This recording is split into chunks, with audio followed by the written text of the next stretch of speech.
Greetings, my dear viewer. You're on the channel The Price of Cheating. The channel is for those who appreciate traditional family values and condemn adultery. So be sure to subscribe to the channel. Let's get started. In every man's life, there comes a moment when he faces a difficult choice. Should he stand his ground or let go? For me, it was impossible to imagine that my wife could have done what she did. We had spent 29 years together, raising 3 children. Our youngest daughter, Macy, is my little girl, now 19 years old. Mike, our middle son, is 21 and serves in the Navy. Jason, the eldest, is 25, married, and has given me the joy of being a grandfather to 3 grandchildren. I didn't spend years of my life working tirelessly for my family just to lose everything in the end. It wasn't just about my wife's infidelity, but the way she chose to betray me. That's what hurt the most. After 29 years of marriage, I believe Emily just grew tired and decided she needed something new. I'm sure she thought I was too blind, too trusting to suspect her of cheating. She probably felt confident, believing I would never hurt her. Maybe I was too romantic or trusted a woman who didn't deserve it. My name is Richard Wang, and Emily and I are both 50 years old. To others, we might have seemed like a typical middle-aged couple, but I never thought that way. I took care of myself, ran 2 miles a day, ate right, and, most importantly, took care of my family. Isn't that what a man is supposed to do? Emily had always been my rock, the anchor of our family for the 29 years of our marriage, and the years we were together before that. She was always the glue that held everything together. She was there for every important event, from weddings to hospital visits and funerals. Whatever life threw at us, she never gave up. So why am I sitting here alone in our house waiting for the kids to come back? Let me explain. Last year, Emily started distancing herself. She became less social and often seemed lost in her thoughts. Every time I asked if something was wrong, she brushed it off, saying it wasn't serious. But 2 months ago, her behavior changed so much that I couldn't ignore it anymore. I constantly reminded her that we were together, as husband and wife, and that nothing could separate us. Then suddenly she smiled, the first genuine smile I'd seen in a long time. That smile eased my worries. It made me believe everything would go back to the way it was. But then Emily asked me to sit down and listen to her without interrupting. I agreed, and she began. For the next hour, she poured out her emotions. Much of what she said shocked me, but I remained silent and listened. She confessed that she felt trapped and had lost herself in our marriage. She said she needed space to rediscover who she was. Emily explained that for years, she had felt increasingly distant. Now that Macy, our youngest daughter, was about to leave for college, she felt it was time to focus on herself. And then she dropped the bomb. She had already found an apartment and planned to move out the day after Macy left for college. I don't remember the exact moment Emily finished speaking and left the room. It was like a blur. I felt nothing. The next thing I remember is Macy gently waking me at 1 in the morning asking what had happened. She had just returned from a date. When I looked at her, she gave me a knowing look and asked if her mother had told me. I asked when she had found out. Macy said her mom had shared her plans with the kids 2 months ago. Stunned, I asked why no one had told me. Macy hesitated, then admitted that her mom had made her promise to keep everything a secret. At that moment, I felt betrayed not only by Emily but also by my own children. They all knew, but no one said a word to me. And as if that wasn't enough, I didn't even realize that this wasn't the only secret they were hiding. But I had a feeling that the whole truth would eventually come out. And sure enough, I soon found out that Emily had been seeing another man for 2 years, someone younger, named James, who was 40. She claimed she needed to go through this experience. It didn't take me long to make my decision. Neither Emily nor our marriage was worth fighting for anymore. If she wanted to leave, I wasn't going to stop her, but it wouldn't come without a cost. That cost? The house and my pension. If she wanted to start a new life, so be it. But I wasn't going to hand over the house I had worked hard for or fund her betrayal.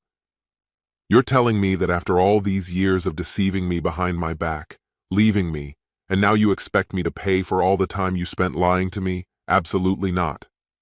That will never happen. And with a single signature, Our 29-year marriage was over. She left, taking everything she could claim or that I allowed her to take. On that final day in court, I wished her well, walked out of the courthouse, and started a new chapter in my life. 5 long years passed before I saw Emily again. Once I was free, the first thing I did was go on a deep-sea fishing trip, which turned out to be one of the best decisions of my life. The calm of the open ocean, with the sound of the waves and the seagulls, was exactly what I needed. I enjoyed it so much that I sold my house on land and bought a home on the water.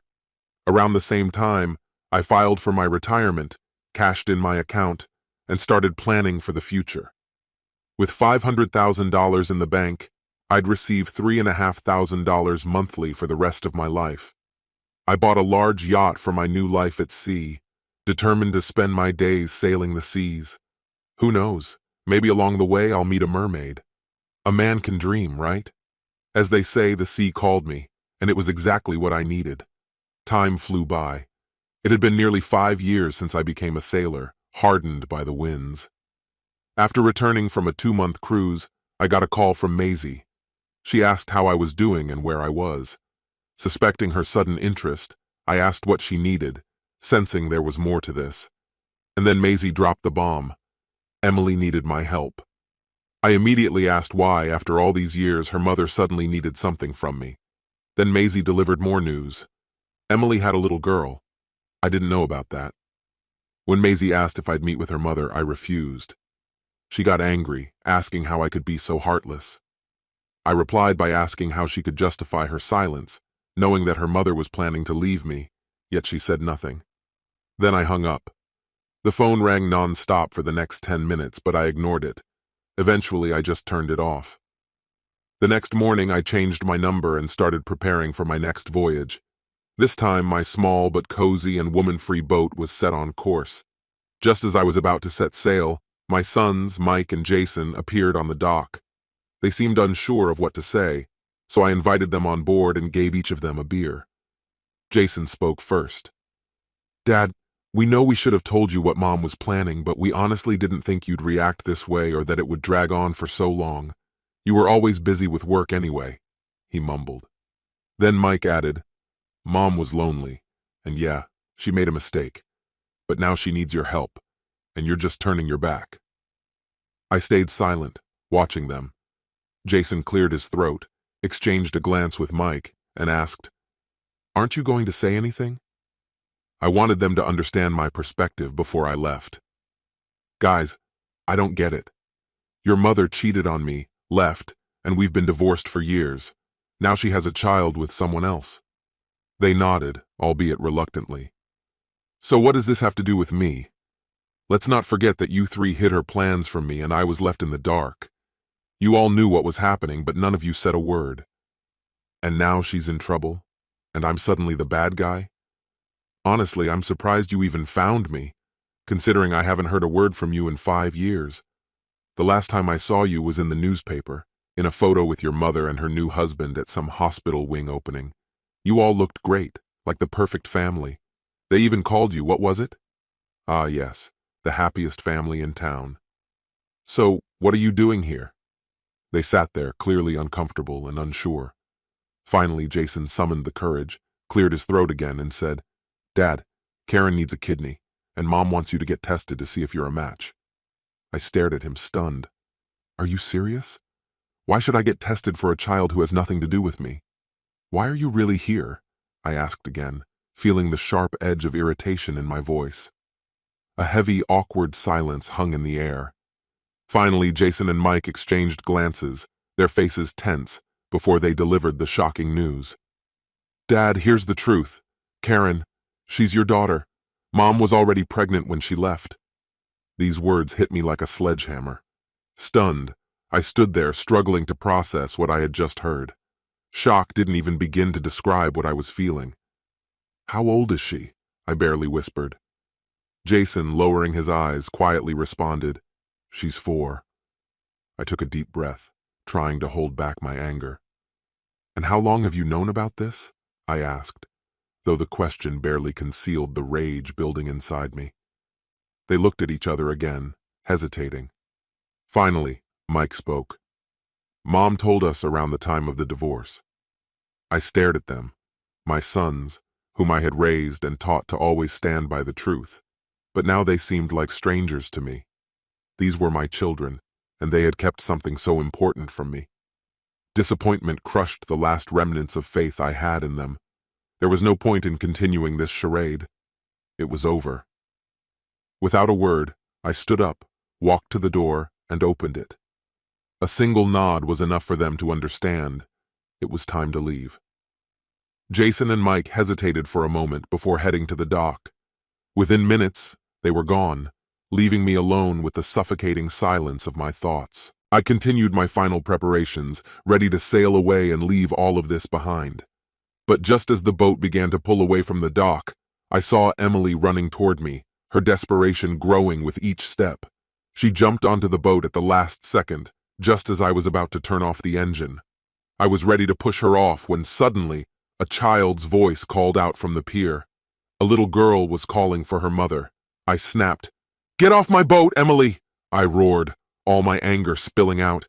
Instead of obeying, she pulled out a pair of handcuffs and with one swift movement, cuffed herself to the dock cleat. She sat down, her voice trembling but filled with determination. "Richard, please," she begged, her eyes filling with tears. "Don't take this out on Karen. She's innocent. She needs a kidney donor, Richard. She'll die without it. I know I hurt you, but please don't punish her for my mistakes." Her words didn't reach me. I looked at her, cold and detached. "I'm not the man you knew anymore, Emily," I replied, my voice icy. "I've changed and it's your fault. I don't care about you or her. Karen doesn't exist to me, and you would have never told me anyway. You and that child mean nothing to me." She sobbed, rattling the chains, begging, but I was resolute. Grabbing an axe, I approached, ready to cut through the handcuffs. But something stopped me. A thought flickered in my mind. Maybe this was my chance to fix the mistakes of the past. "Emily," I said, unexpectedly calm. "I'll help Karen." Her face lit up, disbelief mixed with hope. "Anything, Richard! I'll do anything!" she cried, her voice cracking with relief. I returned to the dock, and Jason rushed over with the key to free her. The joy on her face was palpable, but I remained cold, calculating. The next morning I found myself in the hospital, with my lawyer by my side. Emily's joy quickly turned to suspicion when she saw him. After they took my blood, the doctor returned with the news. I was a match as a donor. Emily's joy was short-lived. My lawyer stepped forward and presented the terms. "To save Karen," he said firmly, "you must sign away your parental rights, permanently." I looked at Emily, our eyes locking. "For years I sacrificed everything for you and the kids. When you wanted a new car, I gave you mine. When the kids needed something, I worked myself to exhaustion to provide for them. I missed all of their childhoods, and what did I get in return? Betrayal, from every one of you." I glanced at my former family gathered together, their faces pale. "Now it's your turn to sacrifice. If you truly love Karen, you'll let her go, or you can wait for another donor." Emily's face twisted in rage and despair. "I will never give up my child!" she screamed. Without a word, my lawyer and I stood to leave. Jason and Mike rushed to block our path, but my lawyer stopped them. "Touch him, and I'll make sure you spend the next 10 years behind bars." They froze, torn between anger and common sense. Then my eldest son spoke, his voice shaking with emotion. "How can you live with yourself knowing you're letting your own daughter die?" I stopped and turned to face him, meeting his gaze with cold indifference. "And how do you live with yourself, knowing you turned your back on me? Does that guilt keep you up at night?" "Tonight, I will sleep peacefully." The events that took place at the hospital became the catalyst for a serious conflict. In the days that followed, there was talk of imposing a legal restriction on me that would have kept me in the country indefinitely. But, just at the right moment, I started the engine of my boat, pulled away from the dock, and after about a mile out into open water, I stopped. I calmly rocked on the waves, paying no attention to the commotion and desperate gestures of those left on shore. Soon, a bailiff approached me by boat, but I increased my speed and sped away. They would have had to chase me for hundreds of miles along the coast, before I would even think of unfurling the sails. Once we crossed the border into international waters, the bailiff gave up. I dropped anchor about a mile offshore, and as soon as I had signal, I called my lawyer to get the latest updates on the situation back home. He told me that Karen's condition had worsened and that Emily was desperate to speak with me. I asked him to arrange a video call. When the call connected, Emily once again begged me to reconsider my decision. I couldn't hold back a smirk. "It's just like how you and the others treated me," I replied. "You three conspired against me and threw me overboard. So, Emily, if you can't accept my terms, we have nothing more to discuss except to say goodbye." In the end, she had no choice but to agree. When I arrived at the hospital, I wasn't alone. I had Child Protective Services representatives with me. To avoid any complications, I also hired 2 former police officers for extra security. No one but me was going to take Karen out of that hospital. Fortunately, the kidney transplant surgery was successful. On the 5th day of our stay, Emily entered my room accompanied by a man, her current husband, the very one she had left me for. He extended his hand for a handshake, but I ignored it, immediately cutting to the chase and asking why they had come. It was obvious they were trying to play on my emotions, but that ship had sailed long ago. Emily and the kids had ensured that. Her new husband, realizing that emotional manipulation wouldn't work, switched tactics and offered me money. Their audacity was almost amusing. They thought they could buy me off. As expected, they left disappointed. On June 10th, Karen and I were discharged from the hospital. By then, Child Protective Services had filed a lawsuit against Emily for interfering with my parental rights. Her court hearing was scheduled 3 weeks later. When we left the hospital, my security detail was vigilant, their hands ready near their holsters, prepared for any danger. Karen and I were escorted to a car and taken directly to my boat. One of the guards boarded first to ensure everything was in order and that no one had snuck aboard. Despite all these precautions, I had a nagging feeling that something was wrong. So as soon as we got the all clear, we set sail immediately. As the shore began to disappear into the distance, Karen cried for hours. Eventually, I called her down to the lower deck and showed her her cabin. It was filled with all kinds of dolls and the most modern games. After a while, she came to me, handed me her phone, and asked me to keep it safe. Then she told me a secret. Her mother had told her that if the phone stayed on the deck, they would be able to track us.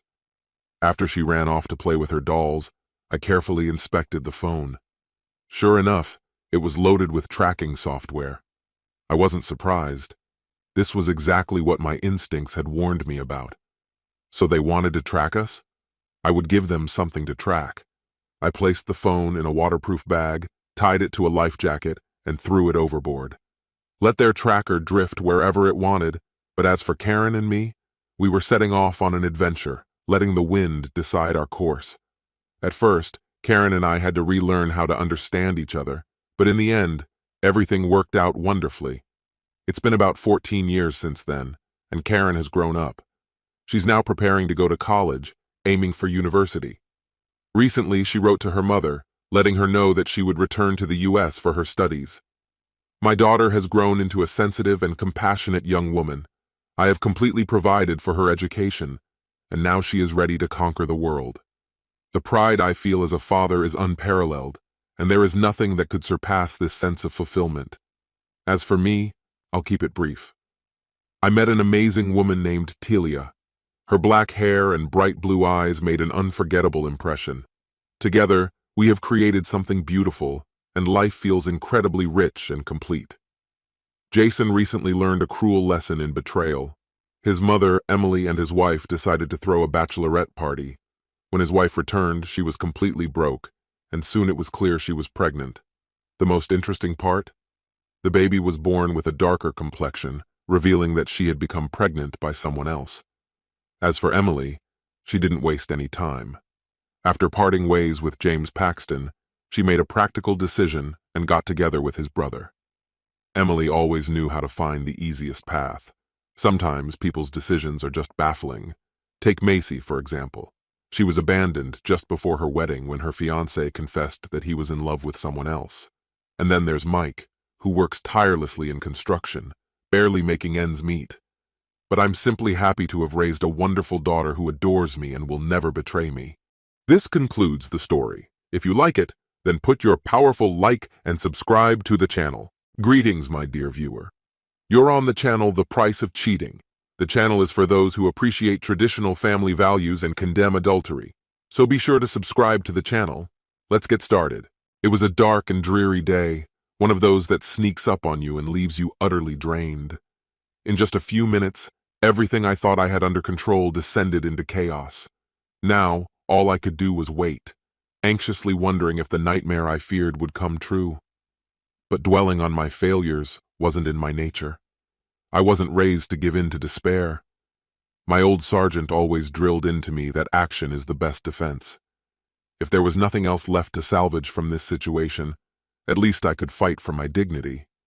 Even if everything I valued was crumbling, I still had my pride. Luckily, I had received some important information the day before, which gave me a little time to prepare for what was coming. And so, I found myself sitting in my friend's car, hidden in a dark corner of a motel parking lot. I had heard rumors that my wife was supposed to arrive that day, and I nervously kept watch for her red convertible. I didn't have to wait long. She showed up, and right behind her came the man she had chosen to be with, an arrogant guy in a flashy convertible. He parked next to her, exchanged a few words with her, and headed inside to check in. This was my moment. I slipped out of the car, approached hers, and got into the unlocked passenger seat. She gasped in shock. "Connor, what are you doing here?" Keeping my cool, I handed her a brown envelope and said, "Nothing much, just delivering the divorce papers to my soon-to-be ex-wife. Enjoy your time with the real man, and don't worry about coming home." Her face turned pale and she stammered, "No, no, no! You've got it all wrong! This isn't what you think! Let me explain! There's no betrayal, I swear!" But I wasn't interested in listening. "I want a divorce, Margaret. I don't care about you and that coward who just went to get the key for your little getaway. Be with him if you want. I'm done." Tears began to fall from her eyes, and it was clear that her romantic fantasy with her so-called lover was crumbling before her eyes. At that moment, her lover reappeared, triumphantly waving the room key. His eyes met mine, and confusion spread across his face as he asked, "Who's this? What did he do to you?" Calmly, I got out of the car, pulling a small plastic bottle from my pocket. As I approached him, Margaret whispered through her sobs, "This is my husband, and he's divorcing me because of this." Angrily, the man barked, "I'll teach him a lesson for thinking like that." He moved toward me, but before he could do anything, I sprayed his face with a mixture of water and shampoo. Blinded and furious, he staggered back, screaming in pain. While he was disoriented, I moved on to the next part of my plan, a homemade dart with 3 sharp points. I approached him from behind and stuck the dart into his buttock, where it would stay until a surgeon removed it. Leaving him there, blinded by shampoo and with a dart lodged in his body, I turned and walked away as he cursed me in agony. Margaret was still sitting in the car, sobbing uncontrollably. Without another word, I got back in my car and drove off. Whatever happened that day, one thing was clear. Their romantic evening was completely ruined. This was the beginning of the end for me. My name is Connor Smith.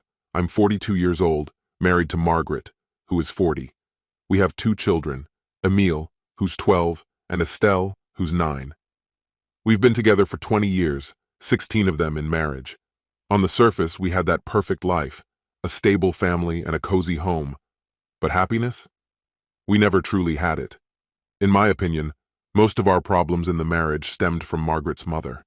She wasn't a monster in the literal sense, but her cruelty was relentless. From the moment we met, she made it clear she had no sympathy for me. It all began with what should have been an ordinary family dinner. What I thought would be a friendly gathering turned into an interrogation. After a barrage of questions, Margaret's mother announced, "I don't like your name. Connor is such a common name. People from decent families don't name their children Connor, Kenny, Ronnie, Molly, Nellie, or Cindy."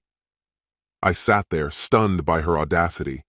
But what shocked me even more was Margaret's silence, and her timid father's too, as she insulted me. That's when I realized the problem wasn't just between me and Margaret. Her family would always be a source of trouble, and unfortunately, those problems never went away. She began her speech by noting that Smith was a surname widely spread among farming families and passed down through generations when such traditions were still customary. Then, she shifted her attention to Margaret, expressing disappointment as she had envisioned a brighter future for her.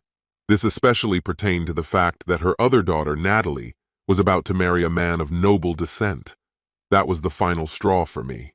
I stood up and interrupted, "Isn't the father of that man an illegitimate child from a distant branch of the family? And doesn't he live on welfare without a job?" Before anyone could respond, I added, "I need some air." I turned to Margaret and asked, "Will you come with me?" To my surprise, she nodded and we left together, escaping what I perceived as a hostile atmosphere. I had known Natalie's fiancé Alexander since school, and it didn't surprise me that he had convinced Margaret's peculiar mother that he was the perfect match for Natalie. His charm was deceptive, but I couldn't care less. I wasn't invited to their grand wedding, which suited me just fine. I had no desire to attend. The only thing that truly mattered to me was my relationship with Margaret. Over time, it deepened, perhaps too much, as it eventually led to an unexpected pregnancy. When Margaret's mother found out, she was furious, hurling insults over the phone and making it clear that she would not be paying for the wedding. But we didn't care. We opted for a small ceremony with close friends and family. After the wedding, we both found excellent jobs in a city more than 30 miles away from our hometowns, which meant that I had minimal contact with her mother. Margaret's mother poured all her energy and resources into Natalie and Alexander. Shortly after the wedding, Margaret had a miscarriage, but we weathered that loss together. 3 years later, we had a son and then a daughter. Our life with 2 children was peaceful and successful. We earned well, bought a beautiful home, and built a strong circle of friends. Our relationship remained physically fulfilling, and the distance from Margaret's family minimized their influence. Her parents never visited us, and on the rare occasions we went home, I spent time with my own family while Margaret visited hers. Over time, even Alexander grew tired of dealing with his overbearing mother-in-law. Surprisingly, his career was flourishing, and when a new position required him to move nearly 50 miles away, he happily accepted. After several heated arguments, Alexander gave Natalie an ultimatum. Either she moved with him or they would divorce. She followed him, and once they left, Margaret's mother suddenly remembered she had another daughter, Margaret. Daily phone calls began, in which Margaret's mother constantly criticized me, comparing everything I did, or didn't do, to the supposedly perfect life of Alexander and Natalie. Our relationship began to crack under this pressure. I told Margaret that the real reason Alexander left was to escape her toxic mother, but that only intensified our conflicts. Things got even worse when a new man appeared at Margaret's workplace, a man distantly related to an aristocratic family. She began to admire him, calling him a real man or even Superman, clearly comparing him to me. This man was married, but his wife worked abroad as a nurse in Asia and was due to return in a few months. They were planning to buy a house when she returned, but for now, he lived nearby, renting a room from his sister-in-law. Margaret's constant praise of him became unbearable for me.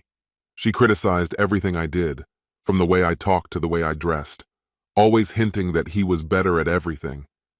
Naturally, I couldn't win in these comparisons.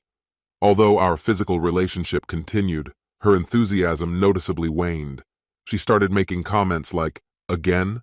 Or don't you ever get tired?" If it weren't for our children and Margaret's many good qualities, I might have left long ago. She remained faithful, a great mother, a talented cook, and always took care of herself.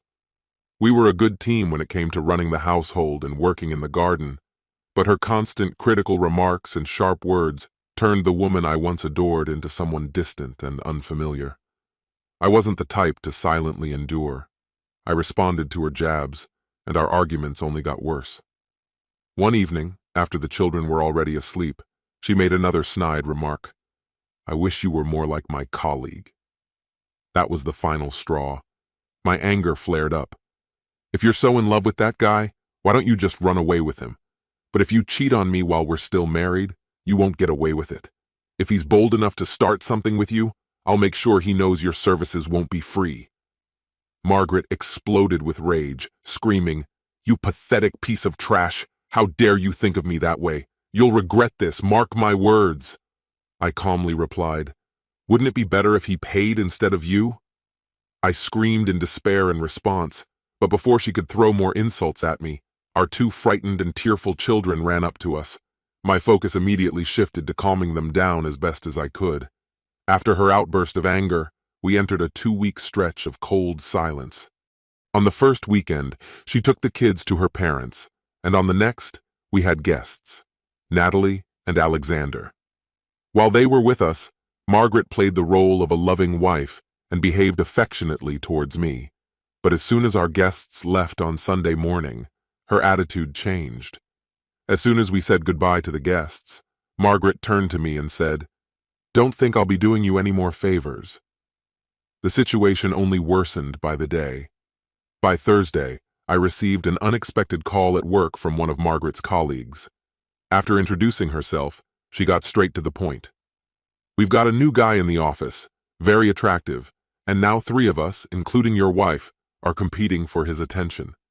We tried to remind her that she's married to a good man, but she didn't back down. Now she's boasting that she's won him over and is planning to meet him tomorrow at a motel. I thanked her for the warning and asked her to keep the conversation between us so I could handle the situation myself.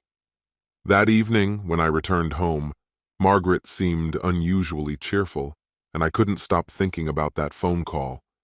I remembered something an old sergeant had once told me in the Army.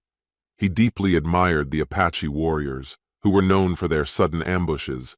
They would strike quickly and vanish into the desert. I wasn't one for physical violence, so I decided my best option was to use the element of surprise. Margaret once bragged that her lover had a black belt in some martial art, so I knew catching him off guard would be crucial. Ideally, I would have used pepper spray, but since it was illegal in our country, I had to improvise. After some thought, I settled on a small bottle of diluted shampoo.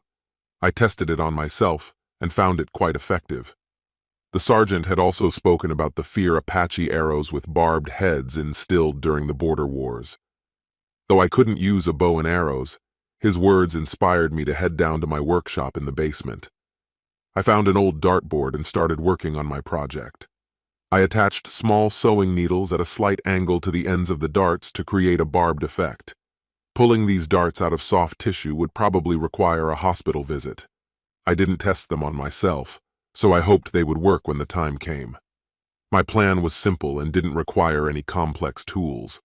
I intended to serve Margaret and her lover with divorce papers, temporarily blind him, and then jab one of the barbed darts into his backside. I doubted he'd want to continue the affair after that. The next morning, Margaret dressed provocatively, but I pretended not to notice, and we had an ordinary Friday morning. Later at work, I swapped cars with my friend and colleague Eric, as we often did when he needed to use my larger vehicle. That morning, I stopped by the courthouse to pick up the divorce papers and filled them out during my work break. I was also able to contact the lover's wife, getting her email through a charity in Asia, and planned to inform her about the affair. During my lunch break, I drove past Margaret's office and saw both her car and her lover's in the parking lot. It was clear they had had lunch together and were heading to the motel. I bought a couple of hot dogs and drove to the motel to wait for their arrival. As expected, they arrived, and my plan unfolded exactly as I had envisioned. My time in the Army had not been wasted, and I mentally thanked that old sergeant for his valuable lessons. Around 5:30 that day, I received another call from the woman who had told me about Margaret's affair. She asked, "Were you at the motel today? Did you find what you were looking for?" I replied, "Yes, I was there, but it seems my wife and her colleagues didn't appreciate my presence." I tried to lighten the mood by handing Margaret the divorce papers, but that didn't exactly improve her mood. Her lover became aggressive, and I had to defend myself. Let's just say he's now nursing some injuries in the lower part of his body, and I believe my wife took him to the hospital. In a dry tone, I added, "It wasn't exactly a romantic getaway for them, but yes, everything happened just as you heard. I have no reason to make this up. My wife still hadn't returned, so I suggested to the woman on the phone that she try to contact her directly. Try calling her mobile, I said, adding, but I can't guarantee you'll get the whole truth from her. The woman thanked me and asked for Margaret's number, which I gave without hesitation. I hoped their conversation would be civil. Then I sent a letter to the woman in Asia, the wife of Margaret's so-called real man, explaining the entire situation in detail. At 6 p.m, Margaret entered the house, and I immediately knew she was furious. She glared at me and sharply said, "We need to talk, right now." I was ready. "Did you get everything you wanted from your lover?" I said. "But if you thought I'd stand idly by while you and he made a fool of me, you've gone mad." "No, Margaret." I wasn't going to allow my dignity to be trampled on. "Even if he didn't physically harm you, you hurt him enough that I had to take him to the hospital," she said, "and you'll pay for that." "Actually, we'll all pay for this. 4 adults and 2 children will share the burden of the chaos you've created with this guy," I added. "And if you think his poor wife in Asia is okay after reading my letter, think again. Now she knows exactly who she married." Margaret's voice rose. "Did you really send that letter to his innocent wife? That's cruel." She looked shocked at the mere mention of divorce.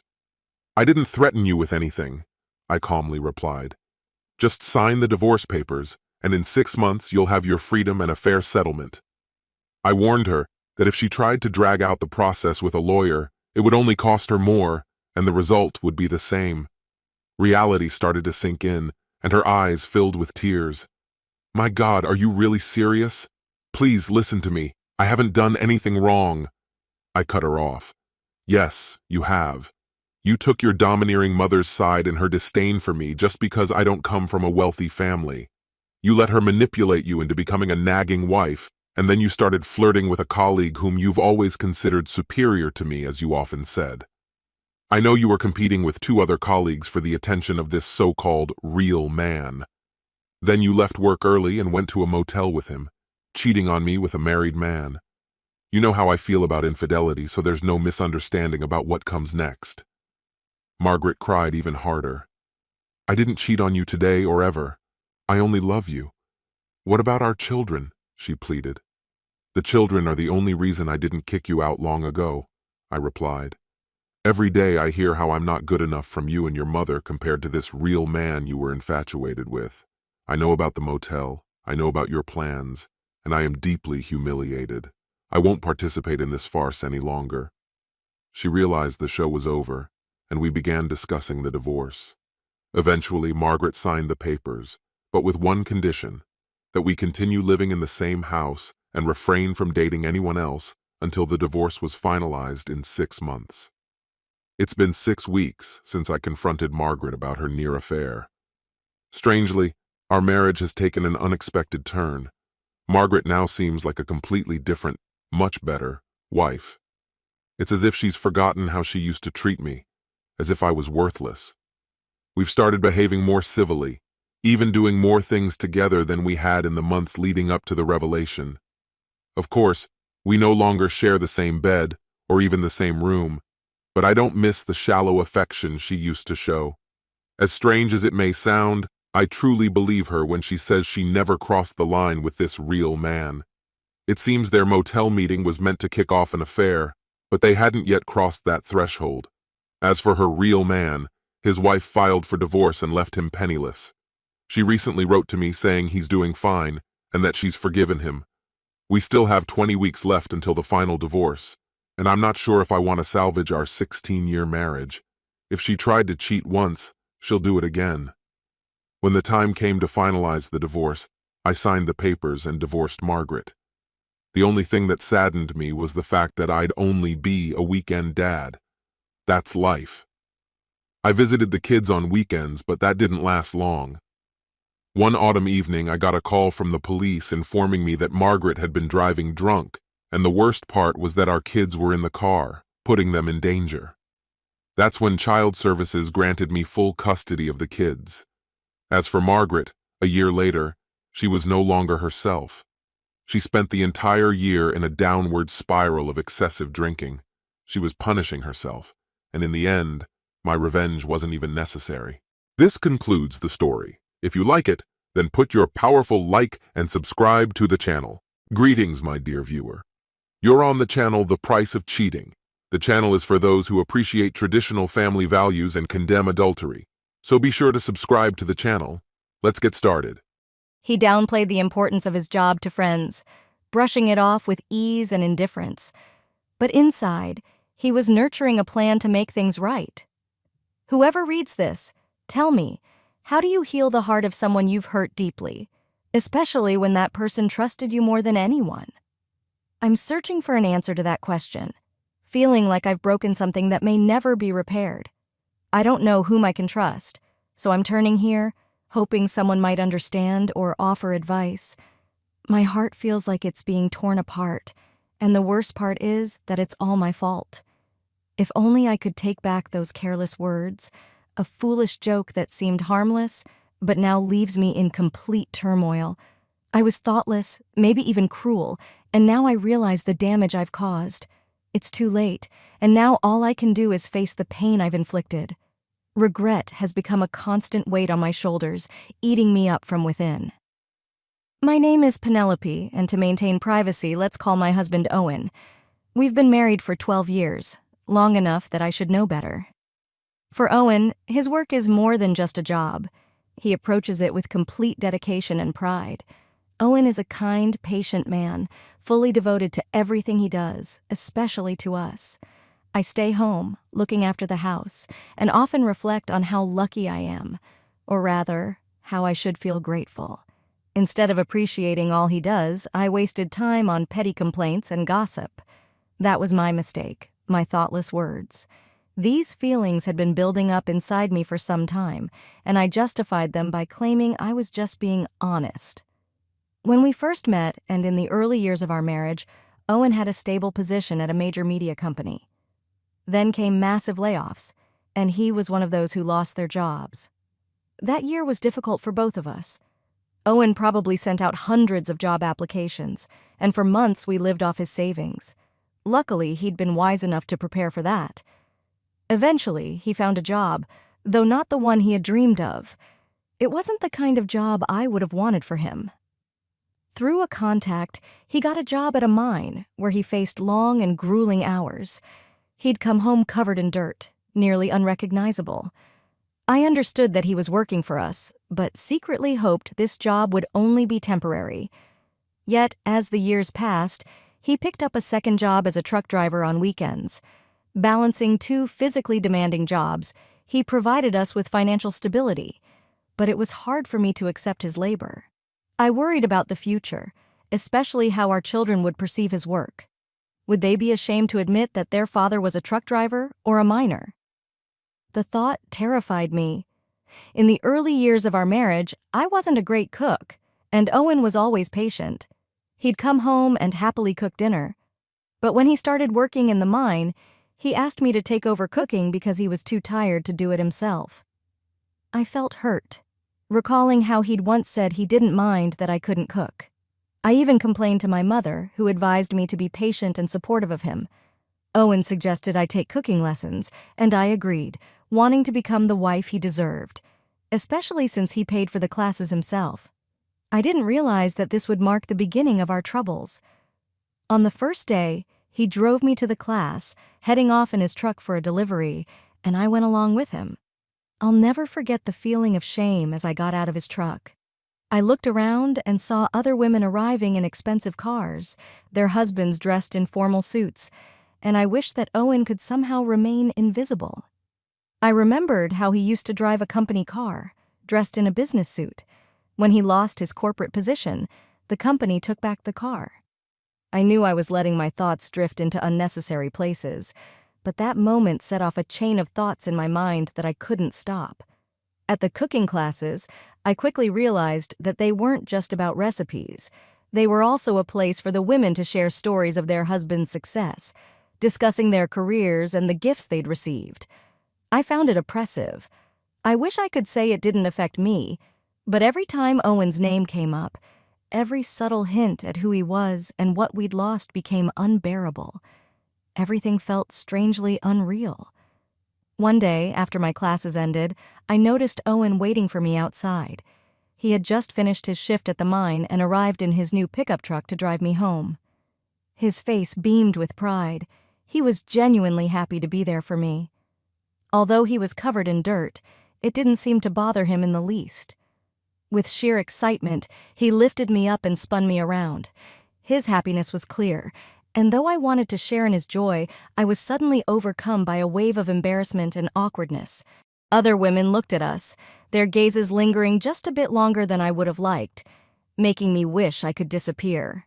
Fortunately, we got into the truck, and he drove us away from there. Honestly, the pickup truck was quite decent. It wasn't as elegant as the cars he used to drive, or like those that picked up the other women from my cooking class, but it was practical and reliable. When we got home, Owen went straight to the shower, a routine I had insisted on ever since he started working at the mine. Despite some initial annoyance over this rule, he accepted it without complaint, wanting to make me happy. That evening, I prepared a nice dinner, and afterward, he showed a rare moment of tenderness, a gesture we had missed for a long time. His work usually left him completely exhausted, and because of that, our intimate moments had become rare. Honestly, it didn't mean much to me. I'd never felt a strong need for physical closeness. But that night, everything felt different. And yet, the next morning, he was back to his usual routine. That day, I didn't have my cooking class, and something unexpected happened. One of the women from our group called and invited me to her place. Surprised, but pleased, I agreed, grateful for a chance to break up another lonely day at home. I dressed carefully, applied a little makeup, and went to the address she'd given me. When I arrived, I was taken aback by what I saw. The house was charming, tastefully decorated, not large, but elegant and perfectly furnished. Several other women from our class were already there.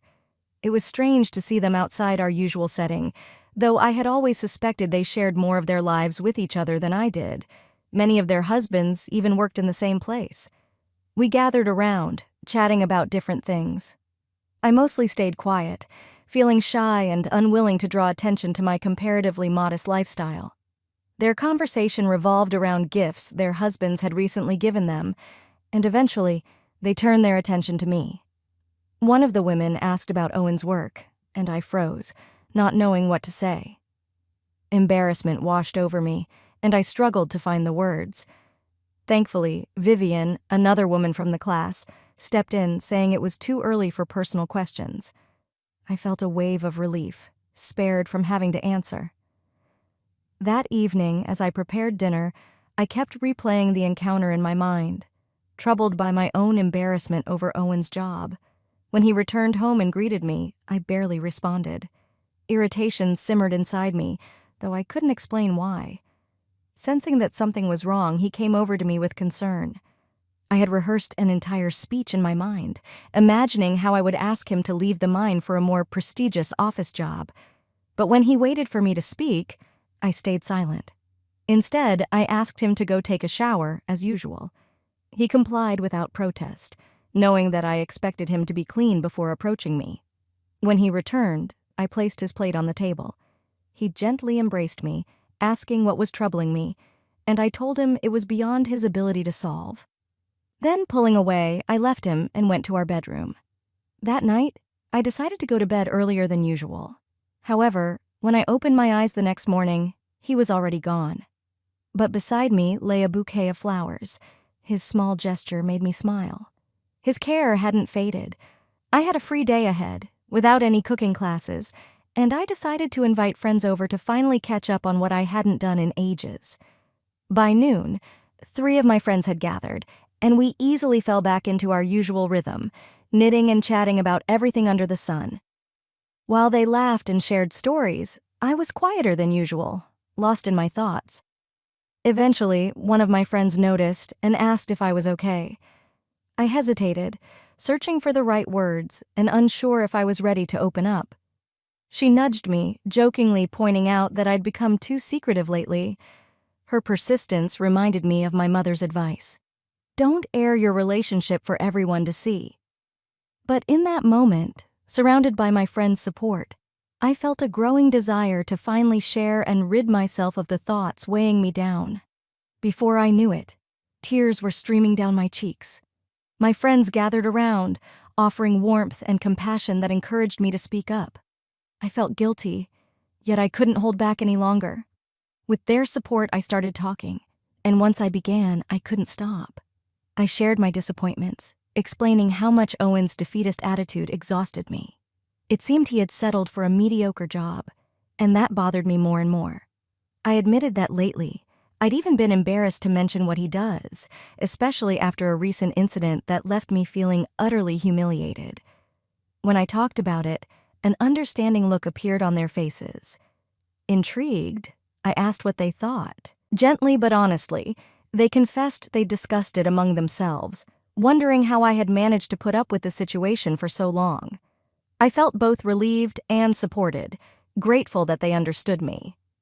Recalling a particularly painful moment, I told them how embarrassed I'd felt when he arrived in that old wreck of a car he'd bought.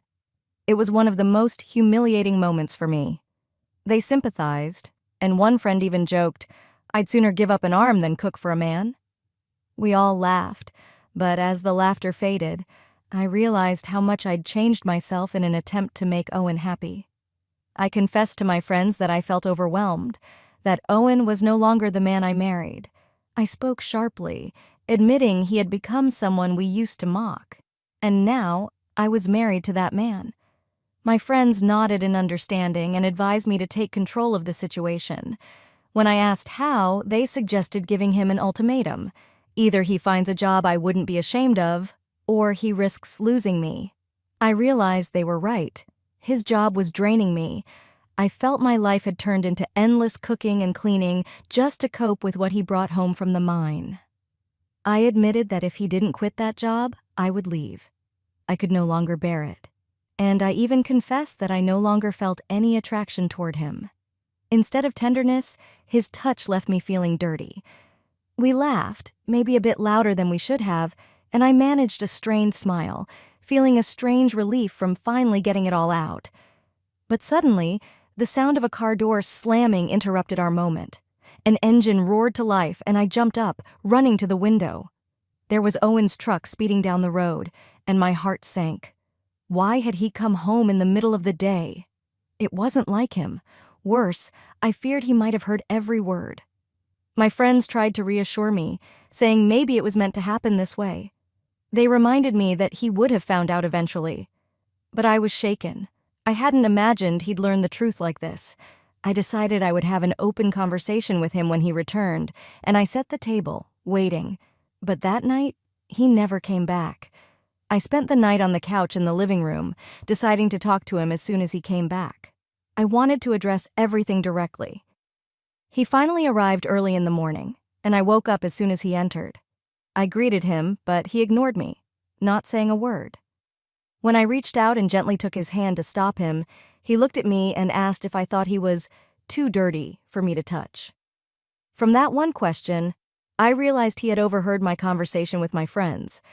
I told him we needed to talk, but he just shrugged, saying he was too tired and didn't owe me any explanations. What shocked me was that he didn't go to work that day, even though it wasn't his day off. Soon, a team of plumbers and builders arrived. He had arranged to have a small bathroom installed outside the house. This was so unlike him that I tried to talk again, but he wouldn't listen. The next week, he continued going to work every day, but in the evenings, used that new external bathroom before entering the house. He slept on the couch, avoided talking to me, and refused to eat anything I prepared. In fact, he stopped eating at home altogether. By the end of that week, I couldn't stand the silence any longer and decided we had to talk. Before he woke up, I locked all the doors in the house. When he got up and was ready to leave, I blocked the entrance and insisted we talk. He was indifferent, almost like a stranger, compared to the man who once left flowers by my bedside. He told me to step aside, and when I refused, he finally asked what I wanted. I just asked that we talk. His response was harsh. He said there was nothing left to discuss, accusing me of wanting him to quit the job he had no intention of leaving. He reminded me that his job, The very one I despise so much had supported us for years. It paid for our home, car, clothes, and allowed us to save money while I could stay home. He accused me of being ungrateful and not appreciating what his work had provided us, pointing out that many of his colleagues were now homeless after losing their jobs, while I acted like I couldn't value any of it. Then he told me the real reason he came home early that day was to check on me, to make sure I was okay because he thought I might feel lonely and neglected. He wanted to comfort me, but instead, he overheard me speaking about him with disdain. I apologized, but he brushed it off, saying I didn't even understand what I was apologizing for. He walked past me, and for almost 2 weeks, we didn't exchange a single word. During that time, the essentials in the house began running out. Food, toiletries, everything. Since Owen had stopped eating at home, he didn't care that supplies were dwindling. When I mentioned it, he replied sarcastically, saying his dirty money from his dirty job wasn't good enough for me, and that I should find clean money to restock everything. It felt like I'd lost my husband. If this was punishment, hasn't it already gone too far? I feel so alone. If anyone has advice, I'd be grateful. Here's an update. I'm back because things have only gotten worse. I had hoped Owen was just going through something that would eventually pass, but nothing changed. He continued refusing to buy groceries or household items, and I was genuinely starving. I tried surviving on the small amount of money he used to give me, stretching it as much as I could, but I felt like a stranger in my own home. Desperate, I tried borrowing from friends, but they said they couldn't lend me anything. I even asked if their husbands could help, but they brushed me off, saying it wasn't worth bothering them over such a minor issue. It was awful, seeing them turn away as if my struggle didn't matter. They didn't even offer me food, giving excuses I can't even bring myself to repeat. I can hardly believe these are the same people I once called friends. I have pleaded with Owen many times, hoping that my words would reach him, but he has completely shut himself off from me. Later, I unexpectedly ran into a woman from my cooking class, the very one who once asked the group to stay out of my life when I wasn't ready to talk. Our encounter was painfully awkward.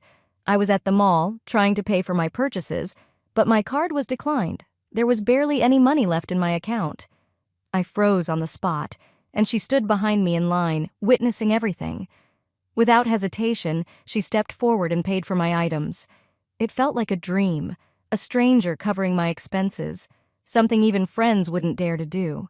She also offered to drive me home, and although I felt humiliated, she sensed my distress and tried to comfort me. She assured me it was a small gesture and mentioned that she often saw my husband early in the morning with the miners heading to work.